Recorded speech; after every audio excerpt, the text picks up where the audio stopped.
ଆପଣ ଜାଣିଛନ୍ତି କି ଓଡ଼ିଶାର ଢେଙ୍କାନାଳ ଜିଲ୍ଲାରେ ଏକ ଡଙ୍ଗା ଆକୃତିର ମନ୍ଦିର ଅଛି ଯେଉଁଠାରେ ପୂଜା ପାଉଛନ୍ତି ପ୍ରଭୁ କମଳେଶ୍ୱର। ଢେଙ୍କାନାଳ ଜିଲ୍ଲାର କମଳାଙ୍ଗ ଗାଁରେ ଏହି ମନ୍ଦିରଟି ସୁନ୍ଦର ମନ୍ଦିରଟି ଅଛି। ଯାଇଥିଲି ମୁଁ ଦର୍ଶନ କରିବା ପାଇଁ। ପ୍ରଥମେ ଯାଇକି ବୃଷଭକ କାନରେ ଦୁଃଖ କଥା ଜଣାଇଦେଲି, ତାପରେ ଗଲି କମଳେଶ୍ୱରଙ୍କୁ ଦର୍ଶନ କରିବା ପାଇଁ। शंभो नमो शिवाय गौरी शंकराय प्रभु अपराध क्षमा करो हे प्रभु।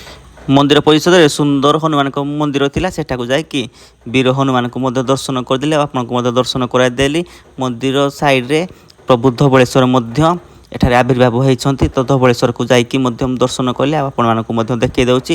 ଫୁଲ୍ ଭିଡ଼ିଓରେ ଟୋଟାଲ୍ ଅଛି ଡିଟେଲ୍ସ, ଆପଣମାନେ ଦେଖିଲେ ଦେଖିପାରିବେ। ଆଉ ଯେଉଁ ଲିମ୍ବ ଗଛ ଦେଖୁଛନ୍ତି, ଏ ଲିମ୍ବ ଗଛର ପତ୍ର ସେତେ ପିତା ଲାଗେନି। ତଳେ ଅଛନ୍ତି ତ୍ରିନାଥ ଠାକୁର, ଆପଣ ଆସିଲେ ନିଜେ ପରଖି ପାରିବେ। ଆଉ ଏହାର ସାଇଡ଼ରେ ଅଛନ୍ତି ପ୍ରଭୁ ଶନିଦେବ, ଆପଣମାନେ ଆସିଲେ ଶନିଦେବକୁ ମଧ୍ୟ ଦର୍ଶନ କରିବେ। ଏହି ସୁନ୍ଦର ମନ୍ଦିର ପରିବେଶ ଭିତରେ ପ୍ରଭୁ ଜଗନ୍ନାଥ ମଧ୍ୟ ଅଛନ୍ତି। ବହୁତ ସୁନ୍ଦର ମନ୍ଦିର, ଥରେ ଆସନ୍ତୁ ଦର୍ଶନ କରନ୍ତୁ। ଜୟ ଜଗନ୍ନାଥ।